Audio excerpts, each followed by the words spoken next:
So guys आज हम लेके आ गए हैं बीएससी सेकंड सेमेस्टर की एक और वीडियो जिसमें हम पढ़ रहे हैं नंबर थ्योरी ट्रिग्नोमेट्री के चैप्टर नंबर सेकंड का लेक्चर नंबर 2, जिसमें हमने फर्स्ट लेक्चर में पढ़ा था कॉन्ग्रुएंसेस के बारे में, सिर्फ कॉन्ग्रुएंसेस पढ़ी थी। आज उसका थोड़ा सा एक्सटेंडेड वर्जन पढ़ने वाले हैं जो कि होने वाला लीनियर कॉन्ग्रुएंस, उसके सोल्यूशन कब होंगे, कैसे होंगे, क्यों होंगे, किस लिए होंगे, सब पढ़ेंगे एक ही वीडियो में। पर उससे पहले चलिए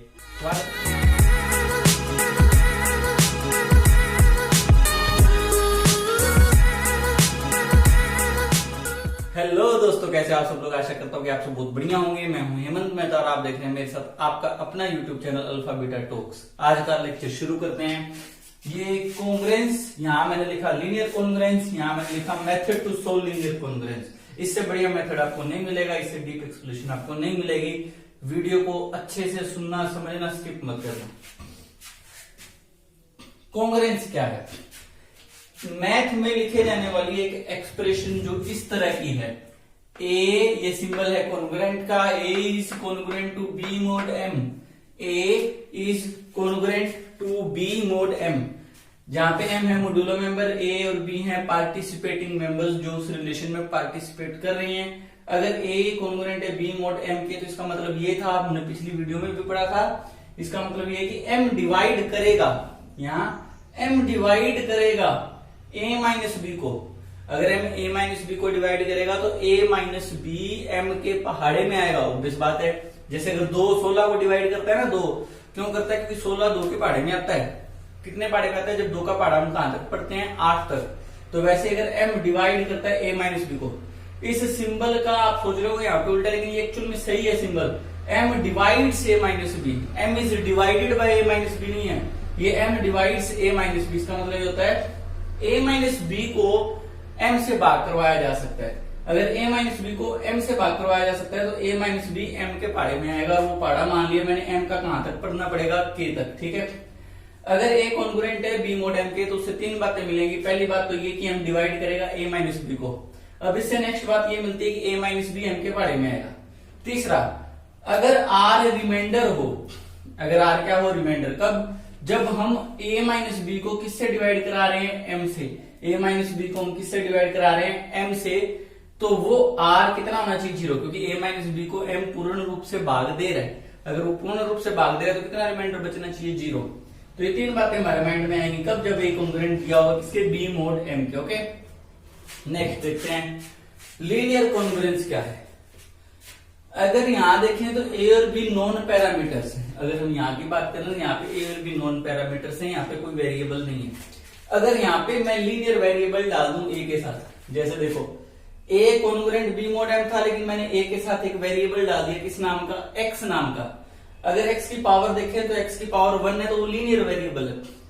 अब ये जो कॉन्ग्रुएंस है जिसमें एक लीनियर वेरिएबल आ चुका है एक्स नाम का, इस कॉन्ग्रुएंस को बोलते हैं लीनियर कॉन्ग्रुएंस। अगर यहाँ पे एक्स स्क्वायर नाम का आ जाता तो हम उसे बोलते हैं क्वाड्रेटिक। अगर एक्स क्यूब नाम का आ जाता तो उसे बोलते हैं क्यूबिक कॉन्ग्रुएंस। ओके, यहाँ पे कौन सी कॉन्ग्रुएंस है? ये लीनियर कॉन्ग्रुएंस है। समझ आ गया? An expression of the kind ax is congruent to b mod m, right? ax is congruent to b mod m। एक एक्सप्रेशन जिसमें ax कॉन्ग्रुएंट है किसके? b मोड m के, उसे क्या बोलेंगे? Linear congruence. उसमें x क्या होगा? Where x is a linear variable, यहाँ पे x क्या आपका? एक लीनियर वेरिएबल। लीनियर वेरिएबल्स में होते हैं ना जिसकी पावर कितनी हो? 1। And the substitution of x, यहाँ पे पढ़ने वाली बात है। And the substitution of x are called solution of linear congruence से x note, x1, x2 and up to. और इस x की जगह हम क्या क्या पुट कर पाएंगे जिससे ये कॉन्ग्रुएंस ट्रू बनी रहे? हम इस x की जगह क्या क्या पुट कर पाए कि जिससे ये कॉन्ग्रुएंस क्या रहे? ट्रू बनी रहे। वो वैल्यूज जो x की जगह उस टाइम पुट हो सकती हैं, those all values are called solution of linear congruence. यानी कि जैसे आप कहते हैं, अगर मैंने बोला x square plus 2x plus में 4 इज इक्वल टू 0, इसके सोल्यूशन क्या है? तो इसके सोल्यूशन वो है जो x की जगह पुट हो सकते हैं जिसके बाद में इक्वेशन ट्रू रहे। वैसे ही इसमें x की जगह पुट होने वाली चीजें जिससे ये लीनियर कॉन्ग्रुएंस पूरी की पूरी क्या रहे? ट्रू रहे। अगर मैं एग्जांपल की बात करूं तो मैंने जैसे ये बोल दिया 4x is congruent to 1 mod 3, right? अब मैं कहता हूं कि ये एक्सप्रेशन ट्रू रहनी चाहिए। आप इसका एक सोल्यूशन फाइंड करो, तो हमने x की जगह वो वैल्यू फाइंड करनी है जिसके बाद में ये ट्रू रहे। अगर ये ट्रू रहेगी तो 4x माइनस 1 को कौन भाग कर देना चाहिए 3। ये हुआ ना सोल्यूशन। तो अब x की जगह क्या पुट कर सकता हूँ, 1 पुट कर सकता हूँ ना, क्योंकि अगर मैं x की जगह 1 पुट करता हूं तो 3 divides 4 minus 1 that is 3 divides 3, जो कि ट्रू है, ऑफ कोर्स ट्रू है। तो x की जगह एक वैल्यू पता लगी कौन 1, तो 1 इसका क्या है एक सोल्यूशन, क्योंकि अगर हम x की जगह अगर हम इसमें 1 पुट करते हैं तो भी वो इक्वेशन एक्सप्रेशन ठीक बनी रहती है, सॉरी तो भी वो एक्सप्रेशन ठीक बनी रहती है। एक्सप्रेशन इक्वेशन नहीं है, इक्वेशन में इक्वल साइन आता है, एक्सप्रेशन में इक्वल नहीं आता, ठीक है। तो इसको एक्सप्रेशन बोलना बढ़िया रहेगा। तो x की जगह पुट होने वाली वो वैल्यूज जिसके बाद में वो एक्सप्रेशन क्या रहे, ट्रू बनी रहे, those values are called solution of linear congruence. अब हम सॉल्यूशन फाइंड कैसे करेंगे, ये मोस्ट इंपोर्टेंट मुद्दा बन जाता है। सॉल्यूशन फाइंड कैसे करेंगे, जो भी लीनियर कॉन्ग्रुएंस दी होगी, जैसे ये लीनियर कॉन्ग्रुएंस दे रखी है ये वाली 4x congruent to 1 mod m, तो आप पहले कंपेयर करेंगे गिवन लीनियर कॉन्ग्रुएंस को इसके साथ, ax is congruent to b mod m, किसके साथ कंपेयर करेंगे, ax is congruent to b mod m, और आप वैल्यूज निकाल लेंगे a b और m की, ठीक है। उसके बाद में आप फाइंड करेंगे जीसीडी, किसका जीसीडी फाइंड करेंगे, a और m का, a और m का, a और m का, किसका जीसीडी फाइंड करेंगे, a और m का, और मान लीजिए उसका उत्तर कितना आया d। अब चेक करेंगे क्या d b को डिवाइड करता है, क्या d इस b को डिवाइड करता है, या तो डिवाइड करता होगा या डिवाइड नहीं करता होगा। d डिवाइड्स b और d doesn't divides b, d doesn't divide b। अगर डिवाइड करता हुआ तब तो उसके सॉल्यूशन निकलेंगे, और कितने सॉल्यूशन निकलेंगे, d सॉल्यूशन। अगर डिवाइड ना करता हुआ तो उसका कोई भी सॉल्यूशन नहीं निकलेगा। यानी सबसे पहली कंडीशन तो यही है कि सॉल्यूशन निकलेगा या नहीं निकलेगा। कंपेयर करो, जीसीडी निकालो am, यानी a और m की जीसीडी निकालो, मान लो d है, और फिर ये चेक करो क्या d b को डिवाइड करता है, अगर करता है तब तो सॉल्यूशन है, अगर नहीं करता तो सॉल्यूशन नहीं है। और कितने सॉल्यूशन होंगे, d सॉल्यूशन होंगे, इसके लिए एक थ्योरम भी है, वो हम नेक्स्ट थ्योरम के लेक्चर में करेंगे, ठीक है। आप इसका स्क्रीनशॉट ले सकते हो, आपको 5 सेकंड्स दे रहा हूं।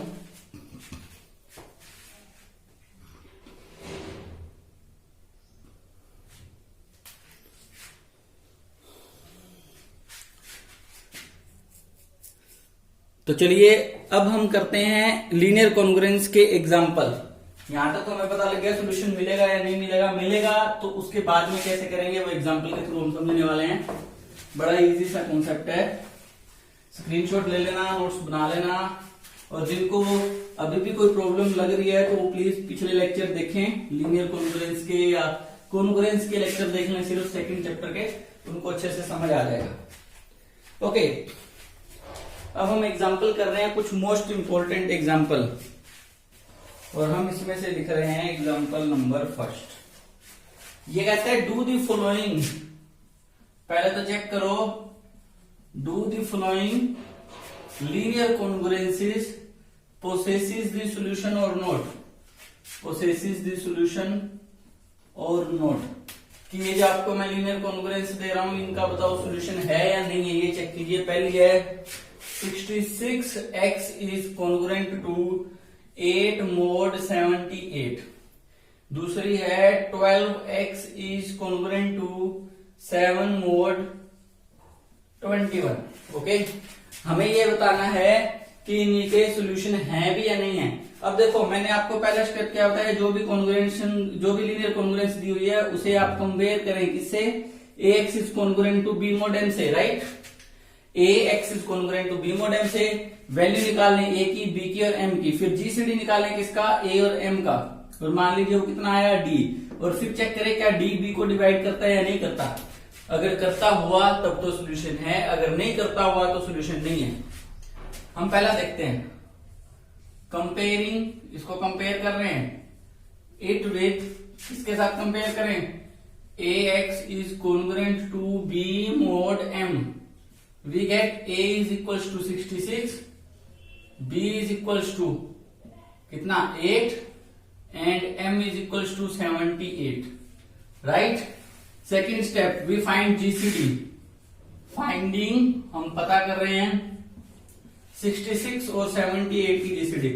अब GCD फाइंड नहीं करनी आती तो कैसे करें, आप कंपोजिशन फॉर्म से फाइंड कर सकते हैं। रफ में आप लिखें 66 78, 66 के फैक्टर तोड़ लीजिए, 233, राइट। किस पे जाएगा? 3 पे, 11 पे। तो इसके अंदर कौन कौन से फैक्टर आए? 2 आया, 3 आया, 11 आया, और सबकी पावर कितनी आई?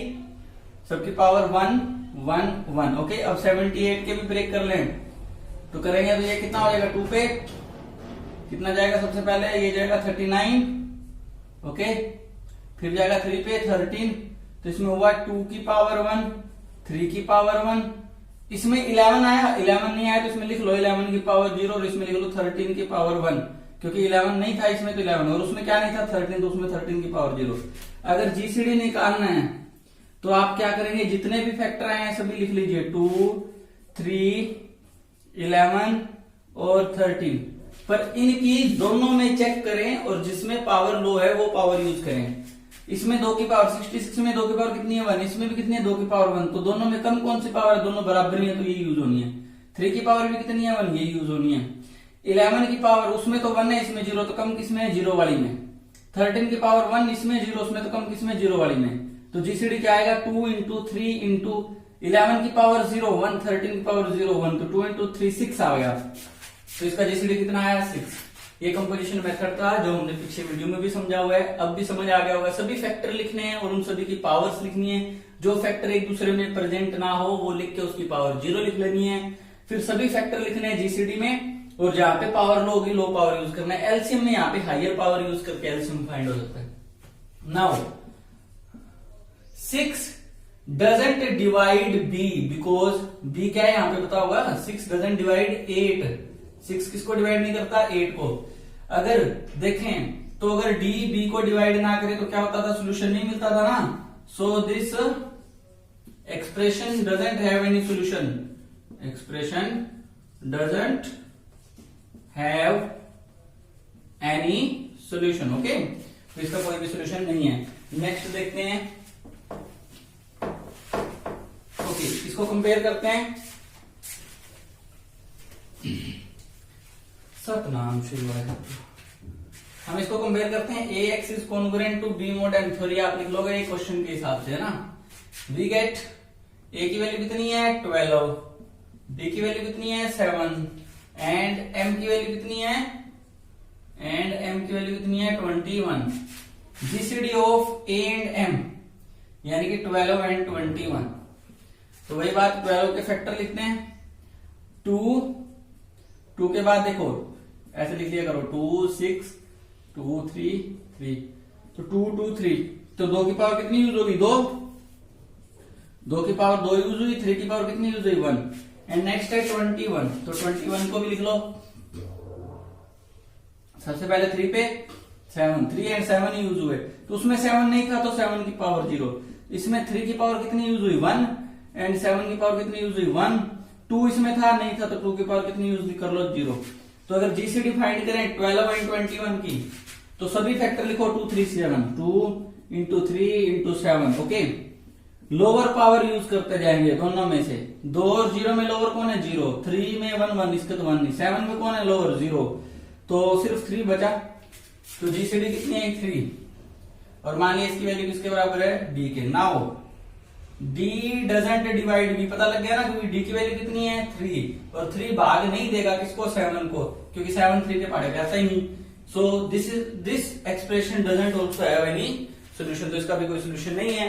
अब करते हैं एक जिसका सोल्यूशन हो, और हम उसका सोल्यूशन कैसे फाइंड करेंगे। ओके, हम अब एक क्वेश्चन करते हैं जिसमें सोल्यूशन हो और हम उसका सोल्यूशन फाइंड करेंगे। ओके,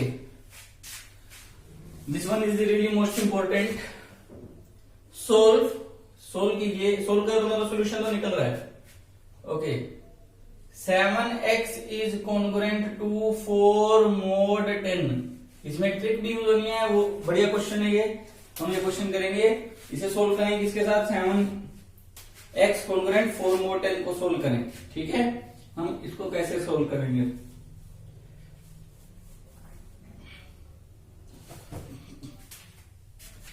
ओके, अब देखिए 7x is congruent to 4 mod 10। पहले तो हम इसको कंपेयर करेंगे किससे? ax is congruent to b mod m। we get value of A is 7, right? Value of B is 4, right? And M is 10, right? We find GCD of AM. AM की GCD मैंने मान ली D is equal to GCD of AM। यहाँ पे A की जगह कितना है 7 and M की जगह कितना है 10। दोनों बिल्कुल ही अलग अलग हैं। एक प्राइम नंबर है और एक नॉन प्राइम नंबर है। प्राइम और नॉन प्राइम की GCD 1, राइट? वो आप वैसे भी चेक करोगे तो वन आएगी। अब क्या 1 डिवाइड करता है 4 को? 1 तो हर किसी को डिवाइड करता है, हमें पता है। एंड 1 डिवाइड्स 4, तो इसके कितने सॉल्यूशन होंगे? जितनी जीसीडी आई उतनी। कितनी आई जीसीडी? 1। अगर डी जीसीडी आती तो कितने सॉल्यूशन होते? डी। कितनी जीसीडी आई? 1, तो कितने सॉल्यूशन होंगे? 1। So this expression has unique solution. इसके कितने सॉल्यूशन हैं? इसके यूनिक सॉल्यूशन। ओके, वो फाइंड करेंगे हम। कैसे फाइंड करेंगे? अब आप गिवन लिख लीजिए। पता यहां तक तो हमने पता किया कि सॉल्यूशन है या नहीं, पता लग गया सॉल्यूशन है। अब उसके बाद में ये लिखिए 7x is congruent to 4 mod 10। अब मेरी बात ध्यान से सुनना, ठीक है? यहां पे आपको हमेशा 0 लिखना है। अब एक कॉन्ग्रुएंस खुद से बनानी है जो 0 कॉन्ग्रुएंट और मोड में रहे 10 के साथ। 0 कॉन्ग्रुएंट और मोड में रहे 10 के साथ। यहां पे वो नंबर लिखना है जो इस नंबर में जुड़े या माइनस हो। यहां पे वो नंबर लिखना है जो इसको भी ट्रू सेटिस्फाई करता हो और इसमें जुड़े या माइनस हो तो वो 7 से भी डिवाइड हो जाए। कैसे? देखो, यहां पे जो भी नंबर है, मान लीजिए यहां पे मेरे को नंबर का पता नहीं, यहां पे एक बार मैंने मान लिया C, तो मेरे को C की वैल्यू ऐसी फाइंड करनी है कि 0 माइनस C, 0 और C के डिफरेंस को कौन डिवाइड करे? 10। यही होना चाहिए। तो अगर मैं C की जगह 10 ही पुट कर लूं, C की जगह कितना पुट कर लूं? 10, क्योंकि 10 सबसे पहले किसको डिवाइड करेगा? 10 को। तो मैंने यहाँ पे 0 माइनस C क्या कर लिया? C की जगह 10 पुट कर लिया, 10 डिवाइड करता है किसको? 10 को। अब अगर मैं इन दोनों को जोड़ता हूं तो कुछ सोल्यूशन हो रहा है, देखते हैं। अगर 7x और 0 को जोड़ा तो 7x कॉन्ग्रुएंट, 10 और 4 को जोड़ा तो कितना हो गया? 14। और मोड 10 में, मोड मेंबर में कभी भी एडिशन या सब्ट्रैक्शन नहीं होता। अगर दोनों मोड मेंबर सेम है तो जुड़ने के बाद भी मोड मेंबर सेम आएंगे। एडिशन और सब्ट्रैक्शन सिर्फ पार्टिसिपेटिंग एलिमेंट्स का होता है। लेफ्ट वाले लेफ्ट में जुड़ जाते हैं, राइट वाले राइट में। अब हम दोनों साइड 7 से डिवाइड कर सकते हैं, पर इसको भी करना है, इसको भी करना है। क्या इसको करना है? नहीं, इसको नहीं करना। और ये तभी कर पाते हैं अगर 7 और A और M की GCD अगर 1 हो तभी डिवाइड कर सकते हैं। यहाँ पे 1 थी ना, अगर 1 थी तो आप ये काम कर सकते हो। अगर 1 नहीं थी तो आपको कुछ अलग तरीके से सोल्यूशन निकालना पड़ेगा, वो भी सिखाता हूं। यहाँ पे तो डिवाइड कर सकता हूं क्योंकि 7 और 10 की GCD 1 थी, तो डिवाइड करूंगा तो x कॉन्ग्रुएंट आ जाएगा किसके? 7 से 7 कैंसिल, 14 को करूंगा तो 2 पे चला जाएगा, mod 10। तो x कॉन्ग्रुएंट है किसके? 2 mod 10 के।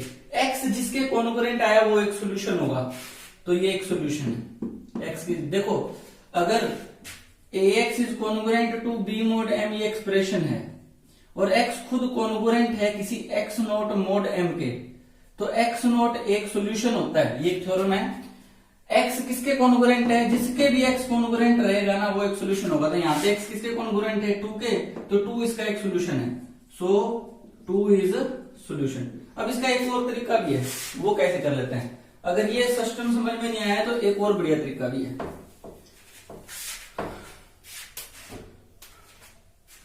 अगर 7x कॉन्ग्रुएंट है 4 mod 10 के, तो इसका मतलब ये होगा 10 डिवाइड करेगा किसको? 7x माइनस 4 को, राइट?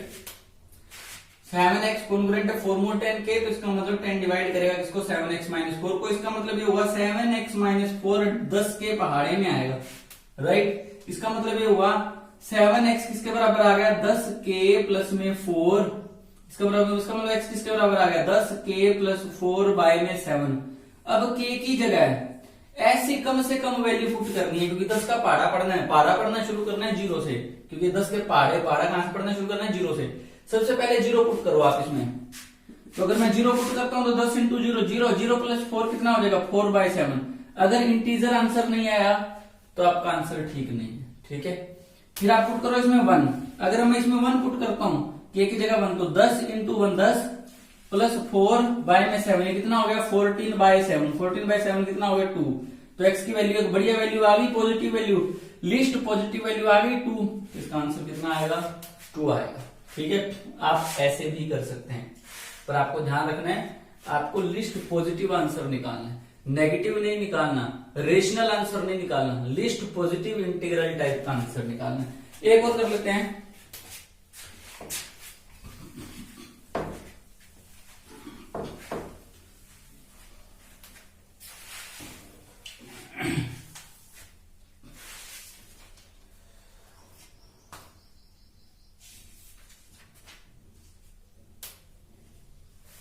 ओके, तो here we go.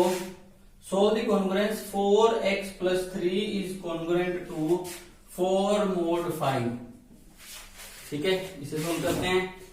ये प्लस का दोनों साइड -3 कर दो, दोनों साइड -3 करोगे तो सिर्फ पार्टिसिपेटिंग एलिमेंट में प्लस या माइनस होगा और किसी में प्लस माइनस, मोड मेंबर में कोई चेंज नहीं आएगा।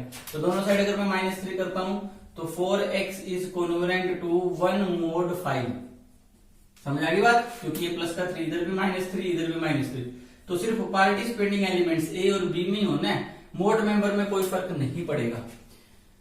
ये गिवन थी, given is equal to this. अब देखते हैं, इसको कंपेयर करो, a x is congruent to b mod m से। वी गेट ए की वैल्यू कितनी आई 4, बी की वैल्यू कितनी आई 1 एंड एम की वैल्यू कितनी आई 5। जीसीडी फाइंड करते हैं ए एंड एम की, ए और एम की जीसीडी, यानी कि जीसीडी फाइंड कीजिए 4 और 5 की। एक प्राइम नंबर है, एक नॉन प्राइम है, तो आंसर कितना आएगा 1। Simple trick. अब ये जो जीसीडी है क्या वो बी को डिवाइड करती है, बी कितना 1, क्या 1 को डिवाइड करता है, यस। तो कितने आंसर आए, so d is equal to 1 and 1 divides 1, so this expression has a unique solution. Expression कितने सॉल्यूशन रखती है, यूनिक सॉल्यूशन, एक ही सॉल्यूशन है अगर डी की वैल्यू 1 है तो। ओके, अब हम इसको फिर से कंसीडर करते हैं। 4x is congruent to 1 mod 5, right. फिर आप मोड देखो, दोनों तरीके कराऊंगा यहाँ पे, फिर से 0 से शुरू होने वाली लिखो, मोड 5 से होने वाली लिखो, और कुछ ऐसा लिखो यहाँ पे कुछ ऐसा लिखो कि इसका और इसका जोड़ 4 से भाग हो जाए, इसका और इसका जोड़। तो मैं अगर -5 लिख दूं तो क्या 5 -5 0 और -5 का डिवाइड, यानी कि 0 माइनस प्लस 5 को डिवाइड करते हैं ना 5, वो ये भी ट्रू है कि नहीं। अगर यहाँ -5 पुट किया तो 0, तो देखो 0 माइनस प्लस 5, 0 प्लस 5 5 को डिवाइड करेगा, ये ट्रू है। और -5 भी क्यों पुट किया, क्योंकि जब 1 में -5 ऐड होगा तो x क्या करेगा, उसको डिवाइड कर लेगा। ठीक है, पर क्या वो लिस्ट पॉजिटिव आंसर है, ये चेक करना है हमें। ये आंसर चाहिए क्योंकि लिस्ट पॉजिटिव, हमें कैसा आंसर चाहिए, हमें आंसर चाहिए लिस्ट पॉजिटिव। तो -5 पुट किया, -5 पुट करने पे कितना बन जाएगा, कॉन्ग्रुएंट टू -4 mod 5, राइट। 4 से डिवाइड कर दोगे तो x की वैल्यू कितनी आ जाएगी, सोल्यूशन की वैल्यू आ गई -1, पर हमें सोल्यूशन कैसा ढूंढना होता है, पॉजिटिव। तो ये वाला आप कॉन्ग्रुएंस यूज नहीं कर सकते, माइनस में तो कॉन्ग्रुएंस यूज नहीं कर सकते। फिर यहाँ पे 5 के टेबल में आने वाली, क्योंकि 0 के साथ जुड़ने और घटने के बाद भी अगर 5 से भाग होता तो 5 के टेबल में आने वाली चीज लिखनी है। 5 लिख सकता हूं, 5 और 1 कितना हो जाएगा 6, जो कि 4 से डिवाइड नहीं होगा, कोई फायदा नहीं है। 10 लिख सकता हूं, 10 और 11 4 से डिवाइड नहीं होगा, कोई फायदा नहीं है।